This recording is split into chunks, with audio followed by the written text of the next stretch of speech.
Hi అండి. నమస్తే. చిలిపి కోడళ్ళు సీజన్ 2 26వ భాగము. రచన మీనా ముక్తేశ్వర్ గారు. చదువుతున్నది లక్ష్మి. ఇక కథలోకి వెళితే, ఉషా, నువ్వు ప్రెగ్నెంట్ కాబట్టి బ్రతికిపోయావు నా చేతిలో, లేకుంటే అంటూ పైకి వెళ్ళాడు సుధీర్. ఏం చేస్తారు? ఏం చేస్తారు? చెప్పండి, ఏం చేస్తారు? అంటూ పొట్ట మీద చెయ్యి వేసుకుంటూ, వరాలు ఊరుకోకే అంటూ నవ్వింది ఉషా. ఆడవాళ్ళ దగ్గర ఎన్ని ఉంటాయో, అనవసరంగా మగవాళ్ళని ఆడిపోసుకుంటారు జనాలు. మీ దగ్గర ఉన్న అన్ని శకులు ఎవరి దగ్గర ఉండవు. అబ్బా అంటూ కాలు పట్టుకున్నాడు సుధీర్. అయ్యో, ఏమైందండి? నరం పట్టిందా అంటూ దగ్గరకు వచ్చి చూసింది ఉషా. చాలా పెయిన్గా ఉంది ఉషా అన్నాడు సుధీర్. అంతా నా వల్లే, పాపిష్టిదాన్ని. మిమ్మల్ని ఉడికించాను, మీరు అందుకే గబుక్కున లేచారు, అందుకే ఇలా జరిగింది అని మొహం బేలగా పెట్టుకుంది ఉషా. పోని ఆయింట్మెంట్ రాయమంటారా అంది ఉషా. కొబ్బరి నూనె రాయనా అంది మళ్ళీ. సరే, ఏదో ఒకటి అన్నాడు సుధీర్. అబ్బా అంటున్నాడు మధ్య మధ్యలో. కొబ్బరి నూనె తీసి కింద కూర్చుని రాస్తుంది ఉషా. నొప్పి ఎలా ఉంది అని అడిగింది. కొద్దిగా ఉంది అన్నాడు సుధీర్. ఒక కాలికి రాసి ఒకదానికి రాయకపోతే గండుచెమ్మ కుడుతుంది అని వరాలమ్మ చెప్పేది అన్నాడు సుధీర్. అవునా అంటూ రెండో కాలికి కూడా నూనె రాసింది ఉషా. తగ్గిందా అండి నొప్పి అంది ఉషా. తగ్గినట్టే ఉంది, కానీ నడుము నొప్పి పుడుతుంది. అవునా అంటూ లేచింది ఉషా. పక్కపక్క నవ్వాడు సుధీర్. తలుచుకుంటే కాళ్ళ దగ్గర కూర్చోపెట్టేస్తాను, జాగ్రత్త అన్నాడు నవ్వుతూ. అమ్మ దొంగ, ఏంటి వేషాలు అంటూ, శ్రమదానం ఊరికే చేస్తారా ఏంటి మరి అంటూ చిలిపిగా నవ్వాడు సుధీర్. అమ్మో, వరాలమ్మ మనవడా, మామూలు వాడు కాదురా సుధీర్ బాబు. అంటే నేను నిన్ను సరసం కోరానని అంతే, చెల్లుకు చెల్లు అంటూ పైకి లేచాడు సుధీర్. ఉషా లేచి సుధీర్ జుట్టు పట్టుకుంది. అంతలో చెర్రీ వచ్చాడు లోపలికి. అరే, మీ పిన్ని జుట్టు పీకేస్తుంది కానీ అక్కడ ఎవరన్నా ఉంటే పిలుచుకురారా తొందరగా అన్నాడు నవ్వుతూ సుధీర్. చెర్రీ నవ్వుకుంటూ బయటకు వెళ్ళిపోయాడు.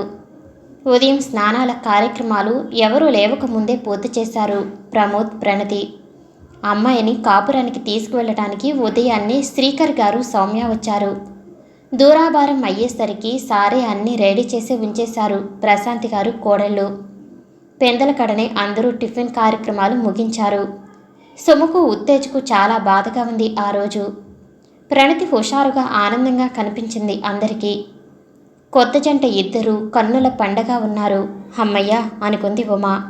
ఆడపిల్లలు ఎప్పుడూ నవ్వుతూ హాయిగా ఉండాలమ్మా అని చెప్పాడు సుధీర్ ప్రణతి తల మీద చేయి వేసి. అన్నీ కారులో పెట్టేశారు. అందరికీ బట్టలు, ఇత్తడి పూల సజ్జలు గిఫ్ట్గా ఇచ్చుకుంటారు అని ఒక 100 కొని డిక్కీలో పెట్టారు అనంత్, సుధీర్. చలివిడి 5 రకాల స్వీట్లు, అరటిపండు గెల, ఆకు ఒక్కలు, పూలు, ప్రణతి బట్టలు 2 కేసులు అన్నీ లోపల పెట్టారు. కావలసినవన్నీ లోపల పెట్టించారు. ప్రణతి నగల బాక్స్ శ్రీకర్ గారికి ఇచ్చారు ప్రభాకర్ గారు. ఇక పెందలాడే బయలుదేరాలి అని చెప్పారు శ్రీకర్ గారు. సౌమ్య కూడా సైలెంట్గా ఉంది, అప్పగింతల కార్యక్రమం కదా అందుకని. ప్రణతి ముందుగా తాతగారు, నానమ్మ దగ్గరకు వెళ్ళింది. ఆమె వెంటే ప్రమోద్ కూడా ఉన్నాడు. ఇద్దరూ ముచ్చటగా అందంగా కనిపించారు అందరి కళ్లకు. మోకాళ్ళపై వంగి దండాలు పెట్టుకుంది తాతగారికి, నానమ్మకి ప్రణతి. ప్రణతికి తెలియని బాధగా ఉంది. ప్రశాంతి గారికి దుఃఖం ఆగటం లేదు. బాబు, అమ్మాయిని జాగ్రత్తగా చూసుకోండి, తెలియకపోతే ఏదైనా చెప్పండి.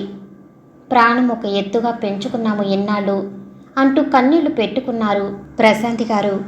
అలాగే అమ్మమ్మ అన్నాడు ప్రమోద్.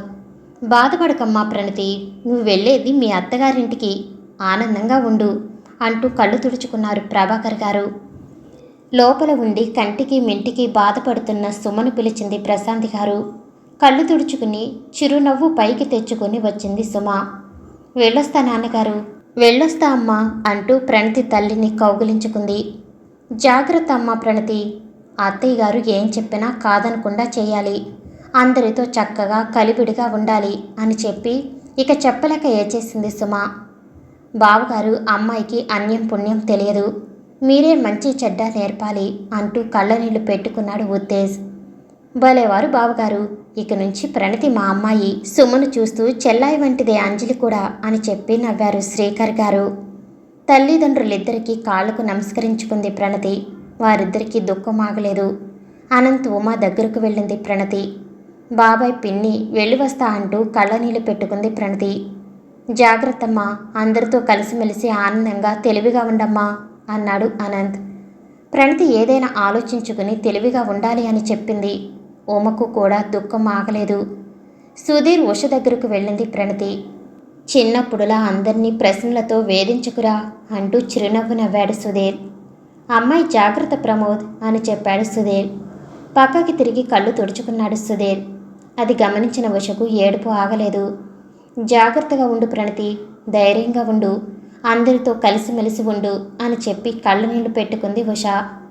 వారిద్దరి దగ్గర ఆశీర్వాదం తీసుకుంది ప్రణతి. బాబాయ్ అంటూ సుధీర్ గుండెలపై వాలింది ప్రణతి. తప్పురా, ఏడవకూడదమ్మా, బయలుదేరండి, వర్జము వస్తుంది కదా మళ్ళీ అని ప్రణతి వెన్ను మీద తట్టి ధైర్యం చెప్పాడు సుధీర్. ప్రశాంతి గారు ప్రణతిని దేవుని మందిరంలోకి తీసుకెళ్లారు.